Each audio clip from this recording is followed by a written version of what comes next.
Queridos compañeros y profesoras, en este video hablaremos sobre la terapia de sustitución renal llamada diálisis.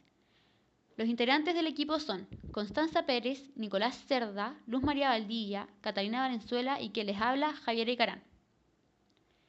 Los objetivos a estudiar son la epidemiología de la enfermedad renal crónica y la diálisis y sus tipos, las políticas ministeriales vigentes para el tratamiento de los pacientes con los tipos de diálisis y los criterios de inclusión, las manifestaciones clínicas de la enfermedad, definiciones básicas y conceptos básicos de la diálisis.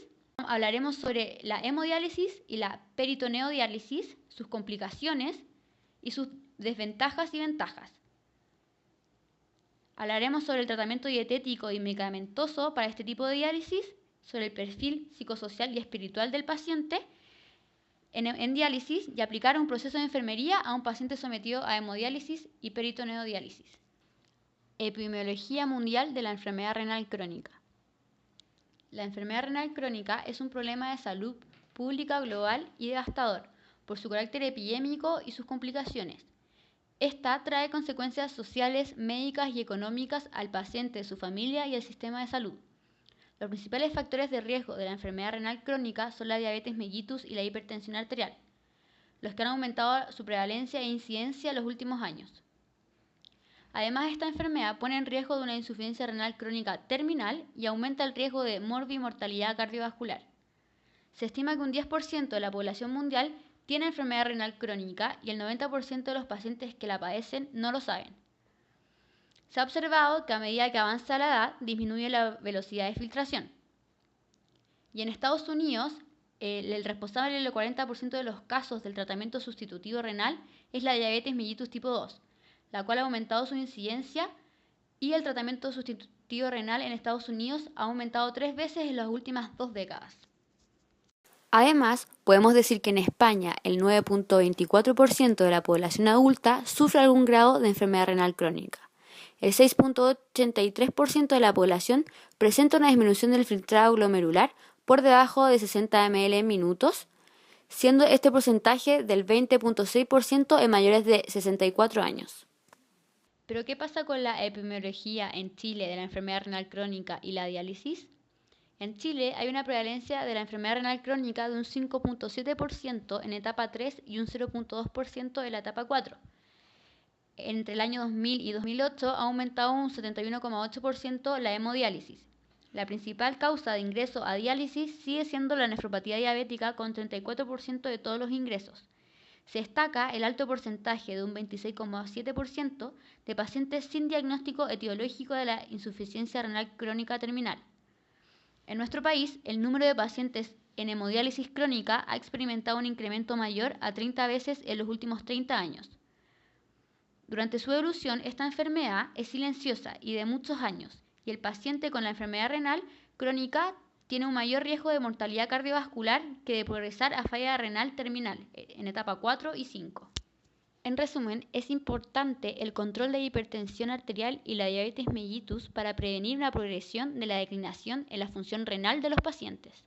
Es importante considerar que en Chile el tratamiento sustitutivo de la enfermedad renal crónica en etapa 5 está parcialmente cubierto por la salud pública y se encuentra incluida dentro de las patologías con garantías explícitas de salud. Debido a que la hemodiálisis se encuentra totalmente cubierta por la ley de GES, el ingreso de hemodiálisis ha sido mayoritario en relación a diálisis peritoneal. La prevalencia de pacientes en programas de diálisis peritoneal es mucho menor que la que existe en hemodiálisis. Como mencionamos anteriormente, la insuficiencia renal crónica terminal está dentro de las garantías explícitas en salud. Estas constituyen un conjunto de beneficios garantizados por ley para las personas afiliadas a FONASA y a las ISAPRES. Las garantías exigibles son: acceso, que la persona tiene derecho por ley de la prestación de salud; oportunidad, los tiempos máximos de espera para el otorgamiento de las prestaciones; protección financiera, la persona beneficiaria cancelará un porcentaje de la afiliación; y calidad, que es el otorgamiento de las prestaciones por un prestador acreditado o certificado. El extracto de Decreto de Ley de Garantías Explícitas en Salud dice lo siguiente: insuficiencia renal crónica terminal. Esta corresponde a la situación clínica derivada de la pérdida de función renal permanente y con carácter progresivo a la que puede llegarse por múltiples etiologías. En su etapa terminal, definida por síndrome urémico y ecografía que demuestre daño parenquimatoso, requiere tratamiento de sustitución renal por diálisis o trasplante. Patologías incorporadas. Quedan incluidas las siguientes enfermedades y los sinónimos que las designen en la terminología médica habitual. Toda insuficiencia renal crónica terminal. Acceso. Todo beneficiario con confirmación diagnóstica tendrá acceso a tratamiento. Oportunidad. Tratamiento. Desde la confirmación diagnóstica, menores de 15 años. Inicio de peritoneodiálisis dentro de 21 días. Hemodiálisis según indicación médica. Contraindicaciones de peritoneodiálisis. Enfermedad intestinal inflamatoria, absceso intestinal e isquemia mesentérica. Mayores de 15 años. Inicio de hemodiálisis dentro de 7 días. Contraindicaciones de hemodiálisis en menores de 15 años y mayores de 15 años. Cáncer activo y enfermedad crónica con esperanza de vida menor a 2 años. Además, se incluye el acceso vascular por hemodiálisis dentro de 90 días. A continuación, nombraremos las principales manifestaciones clínicas de la enfermedad renal. A nivel del sistema nervioso, podríamos encontrar encefalopatía urémica, polineuropatía periférica, neuropatía autonómica. A nivel del sistema hematológico, podríamos encontrar anemia, disfunción plaquetaria, déficit inmunitario. A nivel del sistema cardiovascular, podríamos encontrar hipertensión arterial, insuficiencia cardíaca congestiva, angina de pecho, arritmias, pericarditis, accidentes cerebrovasculares. A nivel del aparato digestivo, podríamos encontrar anorexia, náuseas, vómitos, hemorragia digestiva alta y diverticulitis. A nivel del sistema locomotor, podríamos encontrar dolores óseos, trastornos del movimiento, debilidad muscular, trastornos del crecimiento y prurito. A nivel del sistema endocrino, podríamos encontrar dislipidemia, hiperglicemia, hiperinsulinemia, resistencia periférica a la insulina, alteraciones de la función sexual y reproductora. A nivel del equilibrio electrolítico y ácido-base, podríamos encontrar hiperfosfatemia, hipocalcemia, hipermagnesemia, hiponatremia, hiperpotasemia o acidosis metabólica. Un médico responde a la pregunta de un paciente. ¿Qué es la diálisis? La diálisis es una forma de tratamiento que nosotros podemos usar para ayudarle a limpiar su sangre. Los riñones son unos órganos muy importantes en nuestro cuerpo y una de las funciones de los riñones es filtrar o limpiar la sangre de desechos, de cosas que no necesitamos. Cuando los riñones ya no funcionan bien, cuando los riñones están pidiendo ayuda, nosotros podemos ayudarle con diálisis. Hay dos formas de diálisis. La primera se llama diálisis peritoneal. Es una palabra muy grande. Pero peritoneal quiere decir que nosotros ponemos un tubito en el abdomen dentro del peritoneo. Líquido entra al peritoneo, se queda un tiempo para limpiar su sangre de los desechos y sale por el mismo tubito. La segunda forma de diálisis se llama hemodiálisis. La hemodiálisis, otra palabra grande, quiere decir que la sangre se limpia saliendo de su sangre a una máquina. Esta máquina limpia la sangre y regresa por el mismo conducto, una cosa que se llama fístula. Una de las grandes diferencias entre las dos formas de diálisis es que la diálisis peritoneal usted la puede hacer en su casa o en su oficina si lo hace durante el día. Y la hemodiálisis es en un centro de hemodiálisis o en su casa si usted está entrenado para hacer hemodiálisis. Lo que quiero que usted debe recordar es que la diálisis, aunque se oye muy peligrosa, no lo es. Es un tratamiento efectivo y es un tratamiento que es seguro y que nos ayuda a prolongar su vida.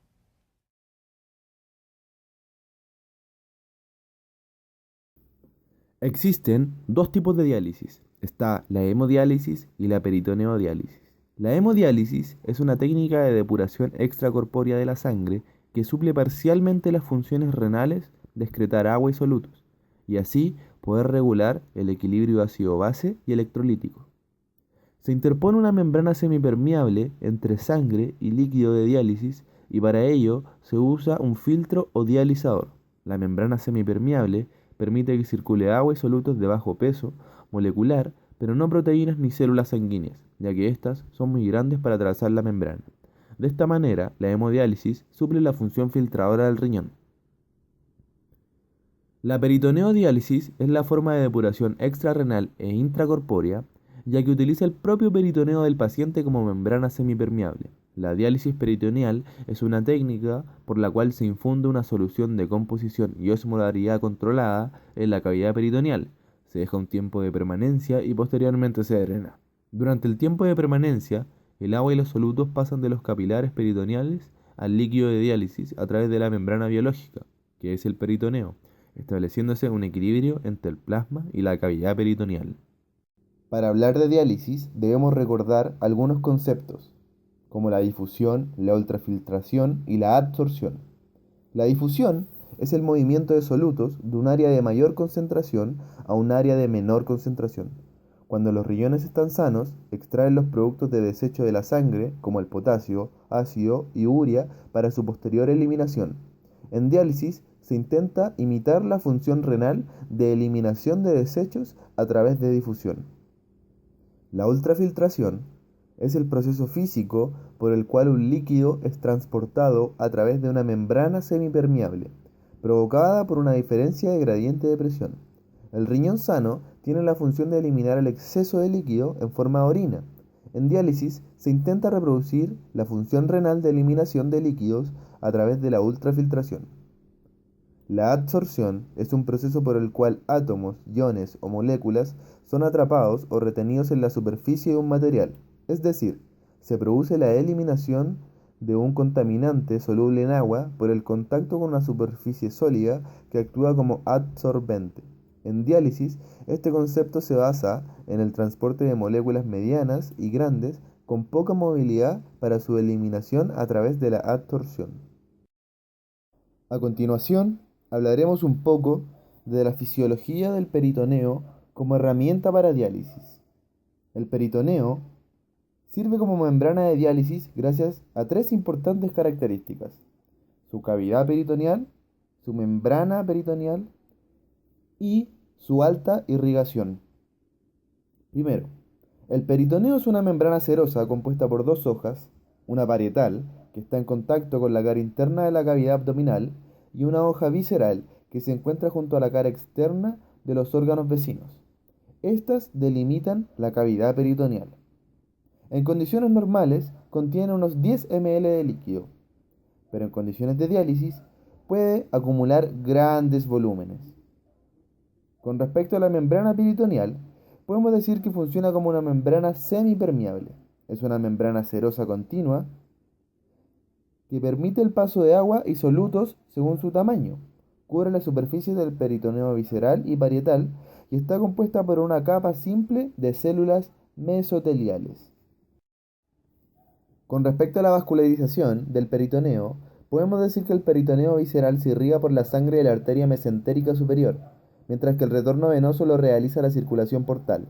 El peritoneo parietal recibe la sangre de las arterias lumbares, intercostales y epigástricas, mientras que el retorno lo hace la vena cava. La microcirculación se da por una red de arteriolas y capilares.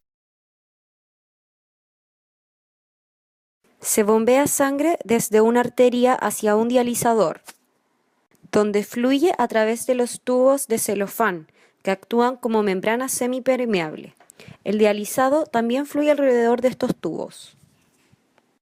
La membrana biocompatible es aquella que no causa una respuesta inflamatoria organizada tras la interacción o contacto de la sangre del paciente con los componentes del circuito extracorpóreo de diálisis. Una membrana es más biocompatible cuando menor es la magnitud de estas alteraciones agudas. Tales alteraciones agudas son activación de la vía alterna del complemento, alteración de los neutrófilos, activación plaquetaria, activación del sistema de coagulación, activación de la fibrinólisis, incremento de citocinas, activación de basófilos y mastocitos, activación de monocitos, activación de linfocitos, alteración de linfocitos agresores naturales, apoptosis celular, entre otros. La existencia de esta membrana es primordial para que se cumpla la función de la terapia sustitutiva, ya que al ser semipermeable permite la difusión de solutos desde la sangre hacia el líquido dializador por gradiente de concentración, purificando la sangre del paciente, eliminando los desechos y excesos de líquidos extraídos. Elementos necesarios para efectuar una hemodiálisis. Dializador. Actúa como riñón artificial. En este se debe considerar el comportamiento de la sangre y el líquido de diálisis, ya que estos fluidos deben circular en sentido opuesto. Es el compartimiento donde se produce la eliminación de las toxinas urémicas retenidas y generadas por la insuficiencia renal crónica y la restauración de la homeostasis del medio interno, corrigiendo la acidosis y las alteraciones hidroelectrolíticas. Existen diferentes tipos de dializadores. Dializador de placa. Están prácticamente en desuso. Dializadores capilares o de fibra hueca. Es el más utilizado. En este, la sangre circula por el interior de las fibras y el líquido de diálisis lo hace en sentido opuesto, por el exterior de las fibras. La ventaja que tiene es el menor volumen sanguíneo de cebado. Membranas. Membrana de celulosa.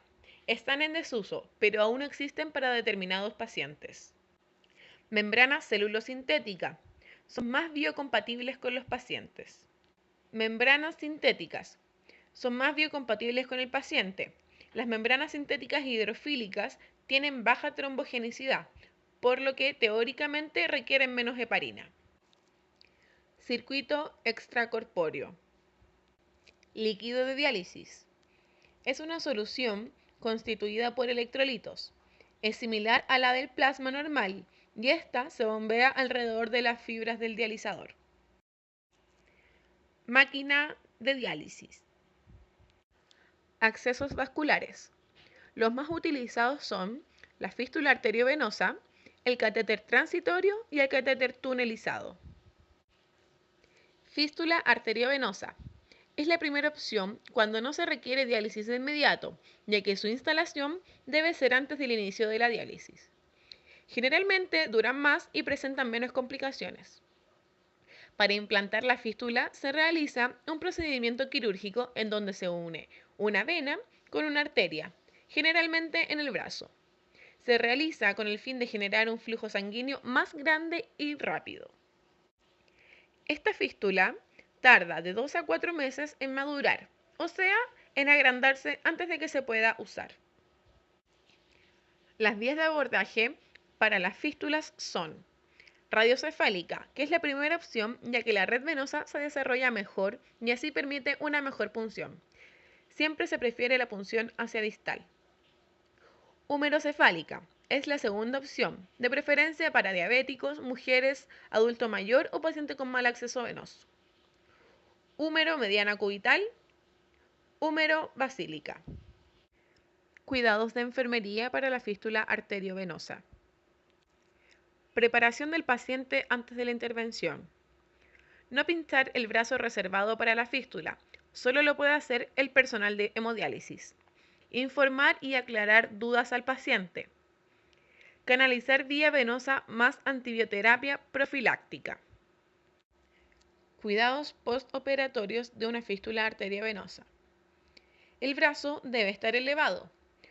Los movimientos de la mano y el brazo deben ser suaves las primeras 48 horas para favorecer la circulación sanguínea. Debe tener hidratación. Vigilar los signos de infección. Curaciones según indicación médica. Palpar fístula y valorar cambios. Verificar el funcionamiento y el frémito positivo. No mojar el apósito en 24 a 48 horas. Solo se puede cambiar en caso de encontrarse húmedo o sucio. No utilizar antes de su desarrollo. Necesita al menos 2 a 4 meses para madurar. Educación por el paciente. No levantar peso con el brazo de la fístula. No hacer ejercicios bruscos con el brazo de la fístula. Adecuada compresión en situación de hemorragias. Educar al paciente de no manipular ni rascar la zona. No dormir sobre el brazo del acceso vascular. Cuidados generales. Debe ser una técnica de punción aséptica y por personal especializado. No tomar presión arterial en el brazo. No utilizarlo para otros fines. Catéter transitorio. Se utiliza por un periodo corto de tiempo, de alrededor de 2 a 4 semanas, cuando la persona necesita iniciar diálisis antes de que su fístula esté lista. El catéter se retira una vez que la fístula haya madurado. Se instala de preferencia en venas yugulares internas o en femorales. Este catéter está fabricado por tubos de PVC o de silicona blandos. Los cuidados de enfermería para el catéter transitorio. De manejo estéril. Máxima asepsia. No usar para otras técnicas. Manejo autorizado solo por el personal de hemodiálisis. Luego de utilizarlo, se debe lavar con suero fisiológico. Se debe realizar heparinización, desinfección del punto de inserción y sellado con apósito. Catéter venoso central tunelizado. Este es el catéter central externo, insertado mediante técnica tunelizada percutánea. Se puede usar mediante semanas o meses. El procedimiento consiste en ingresar por una vía, ya sea vena yugular interna, subclavia, femoral o axilar, para acceder a la vena cava superior. El catéter se coloca dentro de una vena mayor en el cuello que devuelve la sangre al corazón. Luego se lo tuneliza descendiendo por la pared torácica, saliendo a través de la piel. Cuidados de enfermería en el catéter venoso central tunelizado. Se debe mantener el sitio del catéter lo más limpio y seco para evitar infección. No tirar del catéter. En caso de sangrado, aplicar una presión constante en la zona y moderada. Cambiar vendaje cada 3 días o en caso de que se encuentre húmedo o sucio. Valoración de la zona en busca de signos de infección. Complicaciones que pueden presentar los pacientes en hemodiálisis crónica, tanto agudas como crónicas. Las complicaciones cardiovasculares pueden ser hipotensión, que es la complicación más frecuente de la hemodiálisis por la pérdida de líquido en el circuito extracorpóreo. Habitualmente se trata con bolos de líquido de solución salina normal o albúmina. Hipertensión, causada por la mala respuesta hemodinámica a la depresión de volumen o por ultrafiltración excesiva. Isquemia cardíaca. Arritmias, causada por el cambio de los electrolitos y pH o por acción de medicamentos antiarrítmicos. Embolias aéreas, que son los ingresos de aire en el sistema vascular, pero esta complicación es poco frecuente.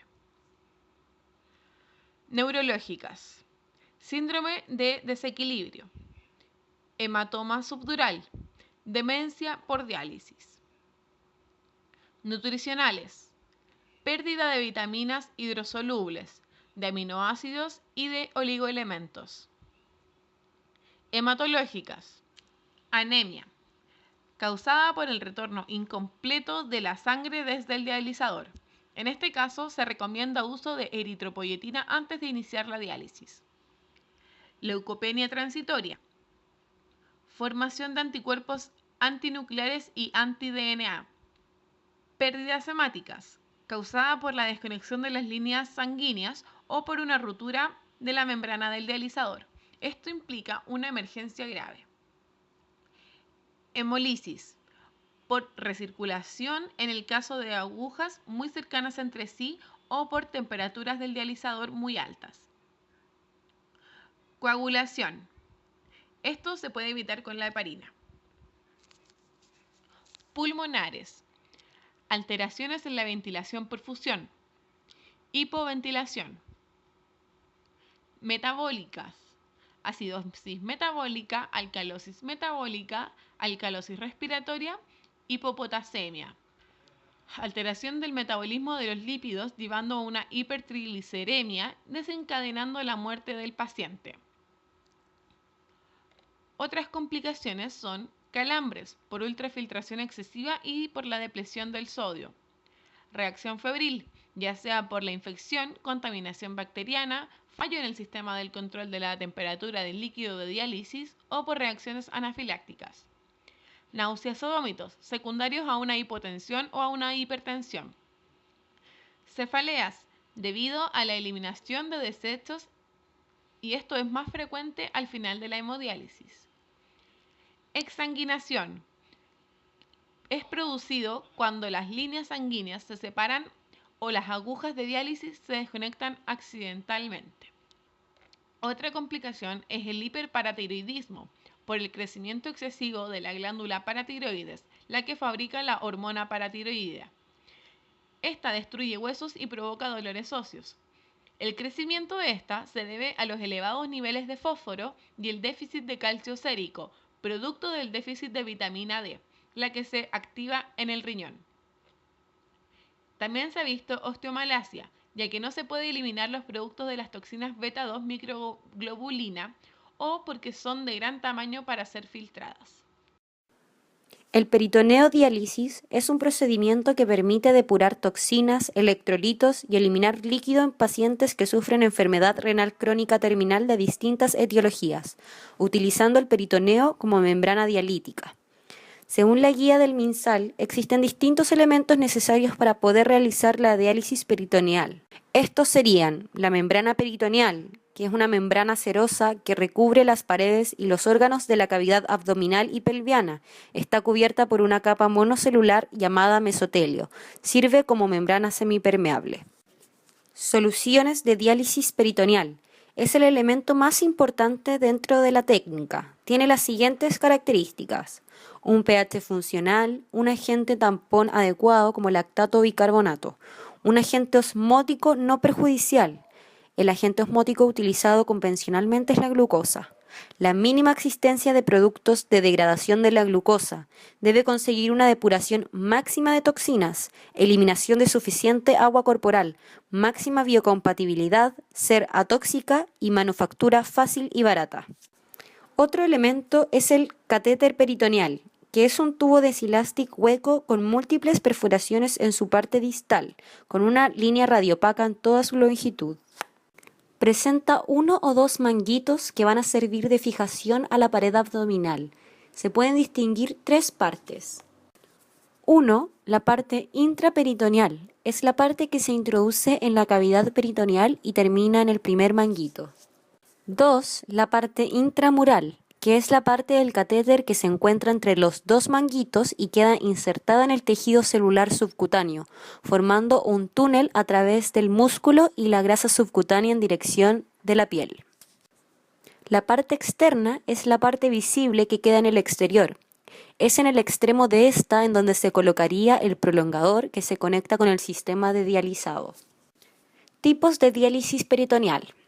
La diálisis peritoneal continua ambulatoria es un tipo de diálisis peritoneal que realiza el paciente a diario con 3 a 5 intercambios por día a intervalos programados diurnos. Esto puede realizarse en el hogar, permitiendo algo de normalidad en la vida diaria. La prescripción de dosis de diálisis dependerá del transporte peritoneal, filtración renal y superficie corporal del paciente. El sistema más frecuente usado es uno en Y, donde se conecta una bolsa que contiene la solución de dializado a una rama de la y una bolsa estéril vacía a la segunda rama. La tercera parte de la Y queda libre para su conexión con el equipo de transferencia en la sonda de diálisis peritoneal donde se inyecta el dializado. El paciente drena el líquido desde la cavidad peritoneal a través de la sonda hacia la bolsa vacía durante 20 a 30 minutos. Otro tipo es la diálisis peritoneal automatizada. Funciona de la misma forma que la diálisis peritoneal continua ambulatoria, pero los intercambios suceden en la noche. Consiste en utilizar una máquina cicladora para hacer los intercambios peritoneales. Dura unas 8 a 10 horas. La máquina mide el líquido de diálisis que se necesita para cada intercambio y mide el tiempo de infusión, permanencia y drenaje de forma segura y automática. Hay varias posibilidades dentro de las diálisis peritoneales automatizadas.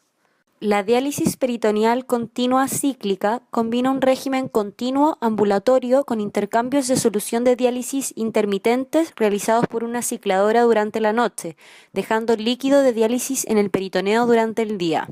La diálisis peritoneal continua intermitente combina un régimen nocturno y supino, donde se realizan múltiples intercambios nocturnos según características de transporte de la membrana peritoneal y requerimiento del paciente. Durante el día, la cavidad peritoneal queda seca. La diálisis peritoneal intermitente consiste en realizar sesiones de diálisis 2 a 4 veces por semana, en las cuales se efectúan múltiples intercambios según requerimientos del paciente. Hoy en día se usa muy rara vez. La diálisis peritoneal tidal combina un régimen nocturno, supino y técnica tidal. Esta técnica consiste en que tras un llenado inicial de la cavidad peritoneal, solo se drena una porción del líquido infundido y se reemplaza por un nuevo líquido de diálisis en cada ciclo, quedando líquido de diálisis en permanente contacto con la membrana peritoneal hasta el fin de la sesión de diálisis, cuando el líquido se drena completamente. La diálisis peritoneal mixta combina una de las técnicas de diálisis peritoneal automatizada nocturna más 1 o 2 intercambios manuales diurnos. Pueden existir complicaciones en la diálisis peritoneal, como infección local en el sitio de salida del catéter o en zona del túnel bajo la piel, peritonitis, donde la infección alcanza el peritoneo, cambios en la membrana de diálisis. El catéter afecta a la membrana, causando que no actúe más como membrana de diálisis, lo que produce un intercambio de fluidos más pobre, debiendo recurrir a cambios en la técnica de diálisis, llegando incluso a la hemodiálisis. También pueden aparecer hernias abdominales debido al aumento continuo de la presión intraabdominal. Filtraciones. Se advierten inmediatamente después de introducir el catéter. Se detiene de manera natural si se interrumpe la diálisis durante varios días, pero esto da tiempo a que el sitio de salida cicatrice. Puede haber hemorragia, que es común en mujeres jóvenes menstruantes. Serán necesarios intercambios más frecuentes de sonda y adición de parina al dializado para evitar que se formen coágulos sanguíneos que obstruyan la sonda. Hipertrigliceridemia, a largo plazo, puede acelerar la aterogénesis. Hipotensión en pacientes con usos de hipotensores. Dosalgia baja y anorexia por la presencia de líquido en el abdomen. Depresión por la alteración que provoca en la imagen corporal y disfunción sexual, entre otras. Algunos cuidados de enfermería sobre el sitio de salida del catéter. El sitio de salida del catéter que fue introducido en la cavidad peritoneal requiere un cuidado postoperatorio temprano, teniendo como finalidad evitar el crecimiento de bacterias en la herida quirúrgica o el sitio de salida. Debe hacerse un baño diario sin mojar el sitio de salida ni la herida quirúrgica. Inmovilizar el catéter para evitar torcer o jalar el sitio de salida. Mantener seco el sitio de salida y la herida quirúrgica. No se debe mojar por lo menos hasta 10 días después de la implantación. Cambiar apósitos diariamente utilizando guantes, mascarilla y técnica estéril. Nunca levantar o retirar las costras que puedan formarse en el sitio de salida. Y no utilizar sustancias químicas para la limpieza del catéter o el sitio de salida, como alcohol, sustancias cloradas o pomadas. Estas sustancias podrían dañar el catéter y sufrir una infección en el peritoneo. Ventajas y desventajas de la hemo- y peritoneodiálisis. Primero, las ventajas de la hemodiálisis son: está dentro del GES, hay un intercambio rápido, hay una disminución rápida del potasio, que esto también puede ser una desventaja debido a que se produce hipocalemia, no produce pérdidas proteicas y el paciente está en contacto con otros pacientes de la hemodiálisis mientras se está realizando el procedimiento. Usualmente se realizan 3 tratamientos por semana, teniendo 4 días libres. No requiere equipo o suplementos en casa y el paciente cuenta con profesionales capacitados en todo momento. Las desventajas de la hemodiálisis. Es necesario un acceso vascular, como lo es la fístula, el catéter venoso central y el injerto. Mala tolerancia en pacientes muy graves. Hay un riesgo de filtración de aire y pérdida de sangre. La fístula e injerto deben madurar. El equipo es complejo y de alto costo. Quita mucho tiempo a la semana y hay un horario poco flexible. Requiere la inserción de 2 agujas para cada tratamiento y esto aumenta el riesgo de infección. Requiere de una dieta restringida y una toma limitada de fluidos. Es necesario viajar al centro de diálisis y esto requiere de tiempo y costo. Puede haber un grado de dependencia hacia el personal de salud. Y hay efectos colaterales como lo son la taquicardia, mareos, vómitos, cefalea, arritmia y angina, letargo y calambres. Ahora la peritoneodiálisis. Las ventajas son: también está dentro del GES, se aplica de forma continua, se puede realizar en el hogar del paciente, no hay pérdida de sangre, hay menos estrés metabólico debido a que el procedimiento es continuo, hay un plan de alimentación más flexible y el paciente puede viajar con mayor facilidad. La mayoría del tratamiento se hace en la noche mientras que el paciente duerme. Las desventajas de la peritoneodiálisis. Requiere la implantación de un catéter peritoneal, la capacidad de eliminación de líquidos es menor, hay un riesgo de perforación intestinal o vesical, también un riesgo de infección en la zona de salida, las pérdidas de proteína van entre 5 a 10 miligramos al día, hay un riesgo de peritonitis, el paciente sufre un cambio de la imagen corporal, no se puede bañar en lagos o sumergirse en tinas por el riesgo de infección. Ahora vamos a hablar sobre la dieta que debe tener un paciente que se somete a la diálisis, ya sea hemo o peritoneodiálisis. Acá mostramos la pirámide de las personas que están en diálisis y cambia totalmente la de una persona sana. En la base se encuentra las carnes que aportan la cantidad de proteína, donde no hay un límite en estos alimentos. Luego se encuentran las legumbres que contienen un alto contenido de potasio, por lo que se sugiere que se remoje por lo menos 12 horas antes de cocinarlo y que se haga una doble cocción. Luego están las frutas aportando vitaminas y potasio, las cuales se tienen que controlar al igual que las verduras que aportan vitaminas y minerales. Luego los lácteos, después el azúcar, el aceite y grasas que aportan con energía al cuerpo mediante las calorías y por último lo que se restringe totalmente es el agua y la sal. Ahora vamos a especificar cada uno de estos. El fósforo debe ser en poca cantidad, de 8 a 10 miligramos por kilogramo al día. Como hay daño renal, no se puede eliminar y se acumula este. También, al haber daño renal, el riñón no puede activar la vitamina D y esto hace que no podamos absorber el calcio que hemos consumido. Al haber poco calcio, se activa la hormona paratiroidea y se extrae el calcio de los huesos. Por esta razón se disminuye la cantidad de fósforo en la dieta y aumenta la ingesta de vitamina D activa. El potasio se debe ingerir menos cantidad. Se sugiere hacer doble cocción, como dije anteriormente, de legumbres, hortalizas y verduras para desmineralizar. Al aumentar la cantidad de potasio disminuye los niveles de calcio. Esto puede producir calambres, debilidad, arritmia e incluso paro cardíaco. Los alimentos ricos en potasio son el kiwi, el plátano, las calabazas, papa, leche, ciruelas, tomates, melones, naranjas e higos. El sodio. Hay que eliminarlo completamente de la dieta. Está en grandes cantidades en las comidas envasadas, los embutidos, los alimentos en conserva, los mariscos. No se recomienda utilizar sustitutos de sal debido a que tiene grandes cantidades de potasio. Y sí se recomienda que se utilice otro tipo de liño para darle más sabor a la comida. El agua se debe consumir de 1 a 1,5 litros entre cada una de las sesiones.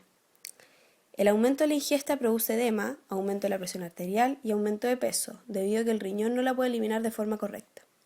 Las proteínas. Los pacientes deben consumir igual o mayor cantidad de proteína. Es importante saber que hay varios alimentos ricos en proteínas, pero que también tienen otros alimentos que son restringidos, como lo son el agua, el sodio, colesterol, grasas saturadas. Los carbohidratos.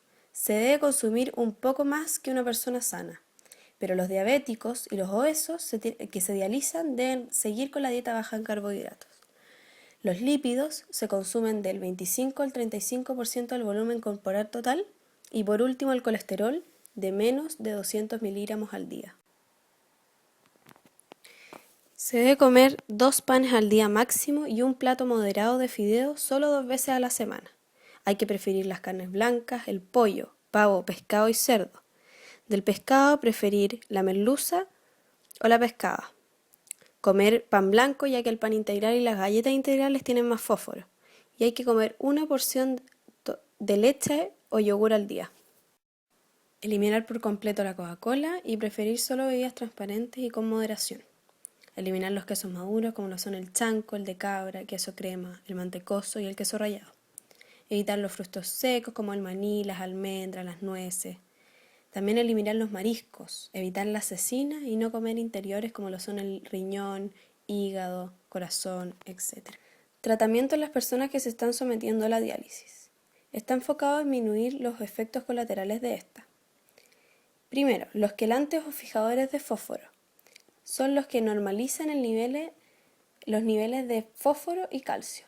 Deben tomarse durante las comidas, como lo son el Renagen y el Royen, o después de las comidas como lo son la caosina, Mastical y Carbocal. Esto lo que hacen es unirse al fósforo y eliminarlo por las heces, evitando la reabsorción. Luego también están los hipotensores y por último la vitamina D activa, el calcitrol. Obviamente aquí no estamos incluyendo el tratamiento habitual que se le da aparte de esto en la insuficiencia renal. El perfil psicosocial y espiritual del paciente en tratamiento de hemodiálisis. Hay un sentimiento de dependencia al personal y al centro clínico, frustración de las necesidades básicas, amenaza de lesión y temor a la muerte. Hay depresión debido a la cantidad de tiempo requerida para el tratamiento, trastornos de la ansiedad y de la personalidad. También el paciente puede adoptar una conducta no cooperadora. Hay una alteración de la imagen corporal. También el paciente se puede sentir aparte de la familia, ya que de repente la familia puede viajar y él no puede porque se tiene que quedar para hacer sus diálisis. También puede haber una falta de cooperación de la familia, cambio en el estilo de vida, ya sea alimenticio, familiar, educacional. También hay trastornos como la demencia, alteraciones relacionadas con el abuso de drogas y alcohol. My life be like, yeah. My life be like,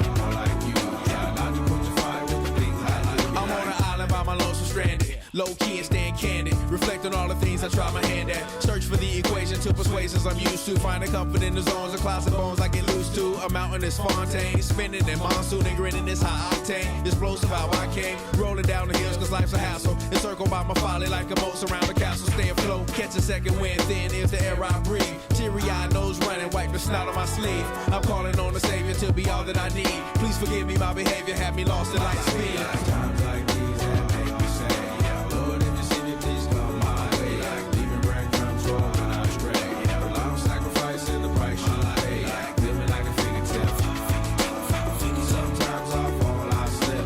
Walk for desire, be more like you. Try not to put your fire with the things I like. The fear of never falling in love, and the tears after losing the feelings of what you thought love was. Like the dirt still up under the rug. My life be like bad characteristics covered in Christ's blood. The joy of new birth and the pain of growing up. The bliss between giving my all and giving up. The highs and lows.